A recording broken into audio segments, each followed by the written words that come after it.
ভূত বাগানের কথামালায় আজ শুনবেন আশাপূর্ণা দেবীর রচিত গল্প পরলোকে হাড়ির খবর। লম্বা সাঁকোটার এপারে এক পাশ ঘেঁষে দাঁড়িয়েছিল বটকেষ্ট। সময় পেলেই এরকম দাঁড়িয়ে থেকে সে সাঁকোটা দিয়ে মানুষ পারাপার দেখা যায়। এটা বটকেষ্টর একটা নেশা। কে আসছে, কে যাচ্ছে, কে চেনা, কে অচেনা, তার হিসাব রাখা। তার সাঁকো পারাপার তো করছে সবাই হরদম। দিন দুপুর নেই, রাত দুপুর নেই, সকাল নেই, বিকেল নেই, সন্ধ্যা নেই। এই যে মাত্র খানিকক্ষণ দাঁড়িয়ে আছে বটকেষ্ট, কতক্ষণ তা অবশ্য জানে না। হাতে তো ঘড়ি বাঁধা নেই, কাজেই সময়ের হিসাবও নেই। তবে খুব বেশিক্ষণ নয়, এইটুকুর মধ্যেই কতজন এলো গেল। আজ আর চেনা জানা কাউকে দেখল না। তার সবাই তো ঝড়ের বেগে ছুটছে। দাঁড়িয়ে একটা কথা বলবে তার সময় পর্যন্ত নেই। যারা যায় তাদের তো কথাই নেই। দৌড়নোর ঘটা কি, যেন ট্রেন ফেল হয়ে যাচ্ছে, না রাজ্য হাতছাড়া হয়ে যাচ্ছে। যারা আসে তারা বরং কখনো কখনো একটু দাঁড়িয়ে বটকেষ্টর কাছে খোঁজ তল্লাশ নেয়। কতদিন এখানে আছে বটকেষ্ট, জায়গাটা কেমন, এইসব। আজ আর তেমন কাউকে পায়নি। কথা বলতে না পেরে পেট ফুলছিল বটকেষ্ট। হঠাৎ দেখতে পেল ওই দূরে সাঁকোটার একেবারে ও মাথায় কে যেন আসছে। হাঁটার ভঙ্গিটা যেন চেনা চেনা। দৈবক্রমে এ সময় সাঁকোটা একটু ফাঁকা রয়েছে। বটকেষ্ট চোখের উপর দিয়ে হাত আড়াল করে নিরীক্ষণ করে দেখতে চেষ্টা করল লোকটা কে। নদীটা বিশাল, সাঁকোটাও বিশাল লম্বা, পার হয়ে আসতে বেশ সময়ও লাগে।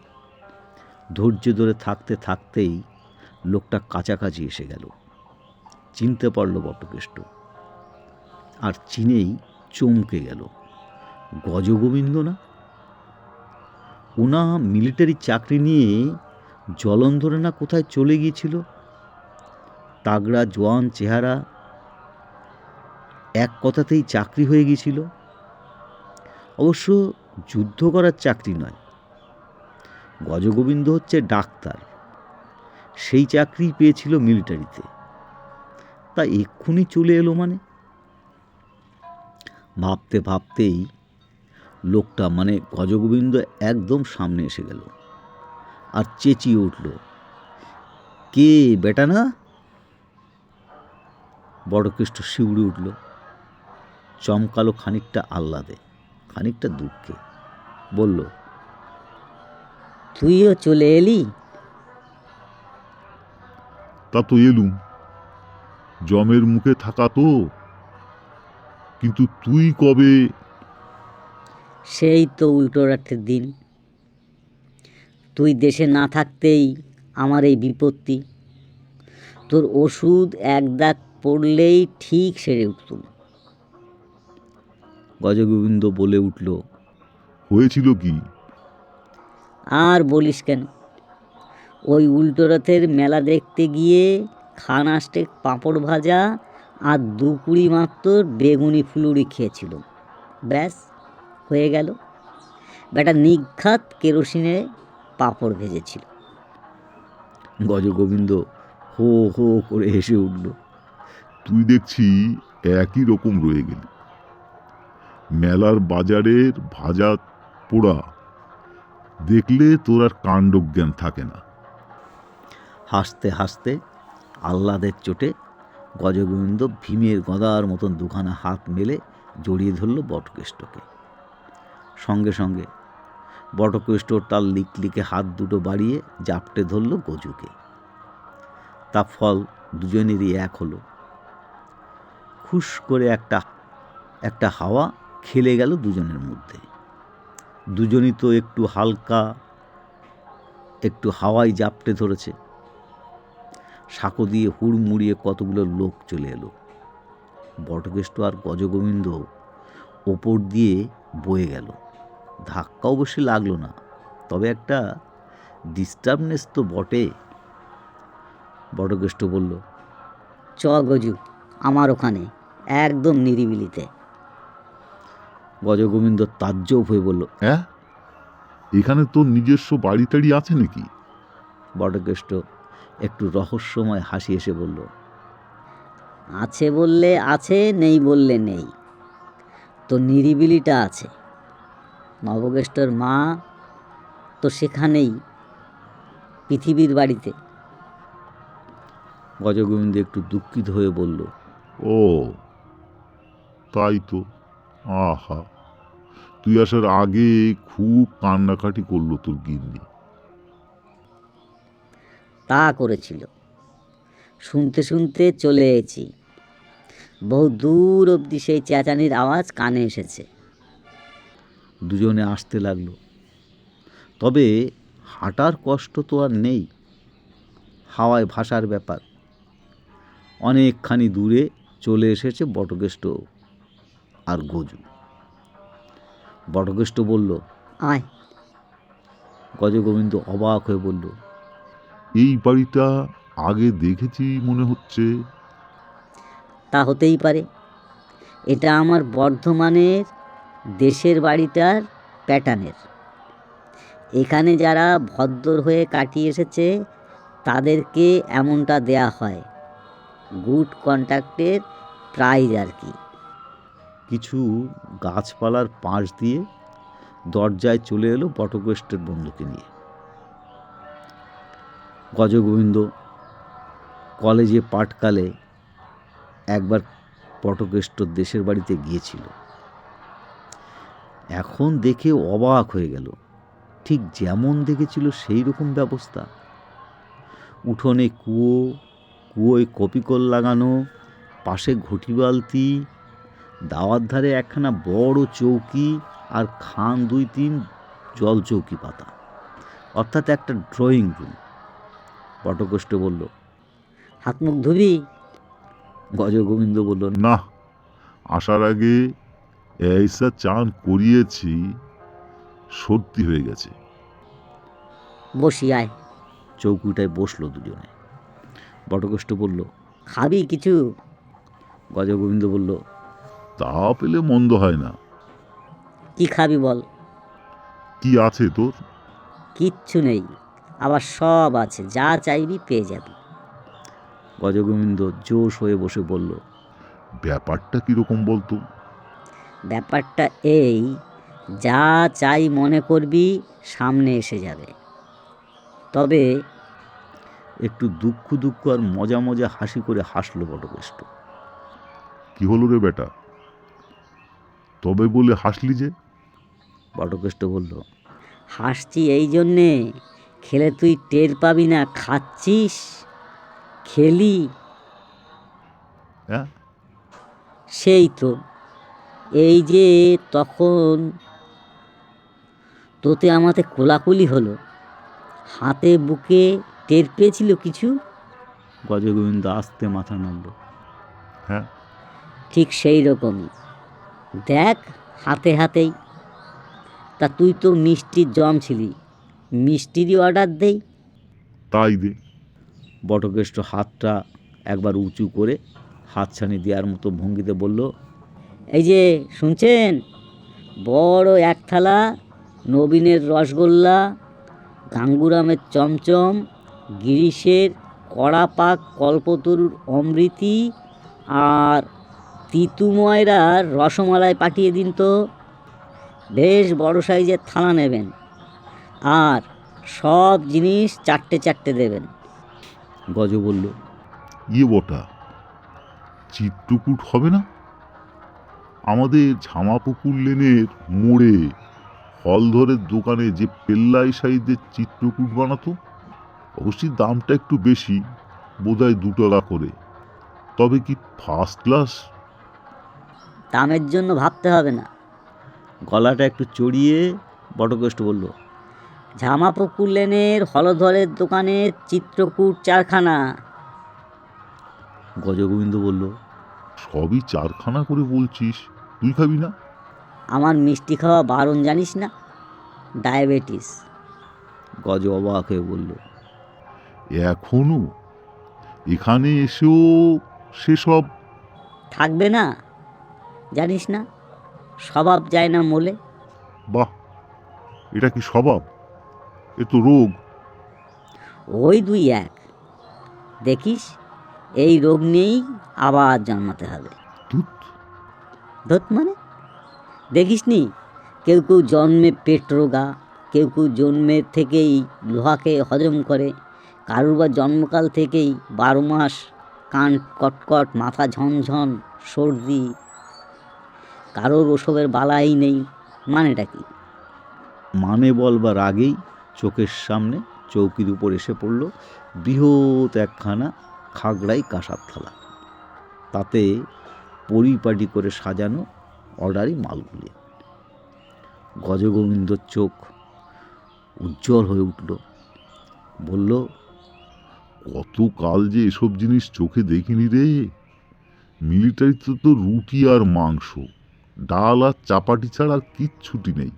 কিন্তু তুই একেবারে খাবি না? একলা খাবো? বটকষ্ট হেসে বলল, খাবো না বলেই অর্ডার দেয়নি, তবে দে দুই একটা। গজগোবিন্দ বিপন্ন হয়ে বলল, দেবই বা কোথার থেকে? যা গুনে শুনে আনলি তো যাকগে, ডায়াবেটিসের রুগী, মিষ্টি না খাওয়াই ভালো। আমি হা গা করে গপা গপ গপা গপ। এ কি আরে কি হলো? গেল কোথায় খাবারগুলো? তোর পেটের মধ্যে। ধ্যাৎ, কখন খেলাম কই? গপা গপ মুখে পুড়লি না? গজ মন মরা হয়ে বলল, পুড়লাম তাই না, কিন্তু জীব জানতে পারলো কই? পায় না। বটকষ্ট বলল, ওই দুঃখে খাওয়া ছেড়ে দিয়েছি, শুধু হাওয়া খেয়ে থাকি। কি হবে মিথ্যে ঋণের বোঝা বাড়িয়ে? ঋণের বোঝা মানে? সব ধার করে নিলি নাকি? বটকষ্ট হেসে বলল, তবে এই ধার করে রাখলাম, পরের জন্মে শোধ করতে হবে। গজগোবিন্দ এখানে নবাগত, ওপারের হালচাল কিচ্ছু জানে না, অবাক হয়ে বলল, পরের জন্মে কি করে শোধ করবি? এইসব দোকান থাকবে? থাকবে না আবার? পরের জেনারেশন কি দোকানে মিষ্টি খাওয়া ছাড়বে? তারপরের জেনারেশন? গজ বলল, কিন্তু এখানকার লোকগুলো কি বেঁচে থাকবে তো ধার শোধ নিতে? আরে সে তো নিশ্চয়ই থাকবে না, তবে ওর নাতি পুতি গিন্নি পুন্নি কেউ না তো কেউ থাকবেই, তাদের দেব। গজর হা বেড়ে যাচ্ছে। তারা তোকে চিনতে পারবে? চিনবে না, তবে না পারলেও কিছু এসে যায় না। এ জন্মের পাওনাদার 7 জন্ম পিছনে ধাওয়া করে ফেরে, আদায় না করে ছাড়বে না। বটা, কি? তুই তো শিখলি কি করে? ওই লোকমুখে শুনে শুনে, সবাই তাদের এক্সপিরিয়েন্সের ফল শোনাতে ব্যস্ত। গজগোবিন্দ কিছুক্ষণ ঘুম হয়ে বসে থেকে হঠাৎ বলে উঠল, এটাই তাহলে পরলোক? আমরা মরে গেছি? শুনে হো হো করে হেসে উঠল বটকেষ্ট। এতক্ষণে বুঝলি? 10 বছর মিলিটারিতে থেকে তোর বুদ্ধি শুদ্ধি ভোতা মেরে গেছে। গজগোবিন্দ বলল, তাই হবে। তবে চল, তোর ওই পরলোকটা একটু বেরিয়ে আসি। তুই কোনো চার্ম নেই, সব তো মরা। বাগান টাগানগুলো সেই যে কোন কানে ফুল ফল ধরে আছে, সে আর ঝরেও না শুকোয়ও না। নদীতে বান ডাকে না, পাহাড়ে ধস নামে না, শহরে লোডশেডিং হয় না, বর্ষায় রাস্তায় জল জমে না, কোথাও কোনো কলকবজা বিগড়োয় না, জামা জুতো ছেড়ে না। গজ উল্লাসে লাফিয়ে বলে, আরে সাবাস, এ তো দারুণ সুখের জায়গা রে। 2-10 দিন থাক, বুঝবি ঠেলা, সুখে অরুচি ধরে যাবে। তার চেয়ে তুই সেখানকার গপ্প বল, সদ্য এলি, সদ্য দেখে এলি। গজগোবিন্দ হতাশ হয়ে বলল, সেখানে আর কি গল্প?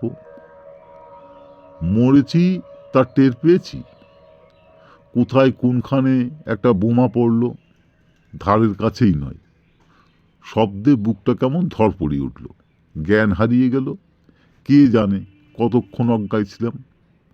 জ্ঞান ফিরল, দেখলাম চেনা জগৎটা কোথায় হারিয়ে গেছে। মস্ত একটা নদী, তাতে লম্বা একটা সাঁকো, বোকার মতো সেই সাঁকোর মুখে দাঁড়িয়ে আছি। তারপর হঠাৎ তোকে দেখে যেন বেঁচে গেলাম। বটকেষ্ট আবার হেসে অস্থির। বেঁচেই গেলি বটে, তো পৃথিবীর জন্য কেমন কেমন করছে না তোর? যেতে ইচ্ছে করছে না? করছে রে, খুব করছে। হঠাৎ আচমকা চলে আসতে হলো। বউ ছেলে মেয়েকে লিখেছিলাম সামনের মাসের ছুটি নিয়ে বাড়ি আসছি, হলো না। তারা খুব মনোকষ্ট আছে তো। একটিবার যদি ঘুরে আসতে পারতাম। বটকেষ্ট বলে ওঠে, ঘুরে আসা যায়, তবে ভাবছিস তারা তাহলে আহ্লাদে ভাসবে? ওই আনন্দেই থাকো, যেও না। গিয়ে দেখো গে, দেখলে তোমার চেঁচা নিয়েই পাড়া মাথায় করবে। ওঝা ডাকবে, ভূত ছাড়ানোর মন্ত্র পড়ে বাড়িতে সর্ষে পোড়া ছাড়বে, দরজায় দরজায় নাম লিখে রাখবে। কে বলেছে তোকে এসব? গজগোবিন্দ তার ভীমের গদার মতো হাতের থাবাটা দিয়ে চৌকিতে একটা ঘুষি মারল। শব্দ টব্দ হলো না, শুধু ঘুষিটা উঠে এলো হুস করে। বটকেষ্ট বলল, বলেছে আমার নিজের অভিজ্ঞতা। আমার যে গিন্নি আমার চলে আসার কালে ডাক ছেড়ে কেঁদে কেঁদে বলেছিল, তোমায় না দেখে আমি কি করে থাকবো গো, কি করে বাঁচবো গো। তিনি যেই না ভর সন্ধ্যায় বাইরে জানলায় আমাকে একটু দেখেছেন, সেই বিকট চিৎকার করতে করতে ঘর ছেড়ে চম্পট। ছেলেটার পড়ার ঘরের দরজায় গিয়ে দাঁড়ালাম। ছেলেটা বলে, বাবা প্লিজ দয়া করে তুমি আমাদের মায়া ত্যাগ করো, বলেই ফটাফট ঘরের আলো জেলে দিয়ে চেঁচিয়ে নামতা পড়ে শুরু করলো। 2 3:30, আমাবস্যে ঘোড়ার ডিম। শুনে গজ তো হা। হঠাৎ এটা বলতে বসলো কেন? বুঝছিস না, ইয়াং ম্যান, ফুটবল চ্যাম্পিয়ন, প্রত্যেক নাম করতে লজ্জা, তাই ওই কেন একটু ঘুরিয়ে নাক ধরার। গজও একটা নিঃশ্বাস ফেলে বলল, তাহলে বলছিস গিয়ে কোনো লাভ নেই? লাভ ওই অভিজ্ঞতা। যতক্ষণ তুমি মানুষ ততক্ষণ সবাই তোমার আপন, যেই তুমি ভূত কেউ তোমার নয়। কি, আমরা এখন ভূত? গজ মিলিটারি মেজাজ চড়ে উঠল।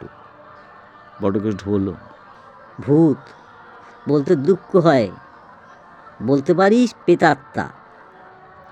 গজগোবিন্দ হতাশ হয়ে বলল, না, মাথাটা কেমন ঝিমঝিম করছে, একটু ঘুমিয়ে নি, দারুণ ঘুম পাচ্ছে। বটকেষ্ট লবডঙ্কা নেড়ে বলল, ওই পাবে, হবে না। হবে না? না, এখানে নিদ্রা জাগরণ বলে কিচ্ছু নেই। কিম্ভূত কিমাকার একটা অবস্থা রে, কি অবস্থা রে। খিদের জ্বালা নেই, খাওয়ায় সুখ নেই, রোগ ব্যাধির যন্ত্রণা নেই, আবার সুস্থ ও স্বাস্থ্যের আরামও নেই। দেহ আছে, দেহ নেই। গজগোবিন্দ বলে উঠল, খিদের জ্বালা নেই? সেটা তো একটা শান্তি রে বটু। খিদের জ্বালা নেই, দুঃখও নেই? কি যে বলিস গজু! খিদের জ্বালা না থাকলে খাওয়াটা সুখ পাবি, যেটা জীবনের সবচেয়ে সুখ।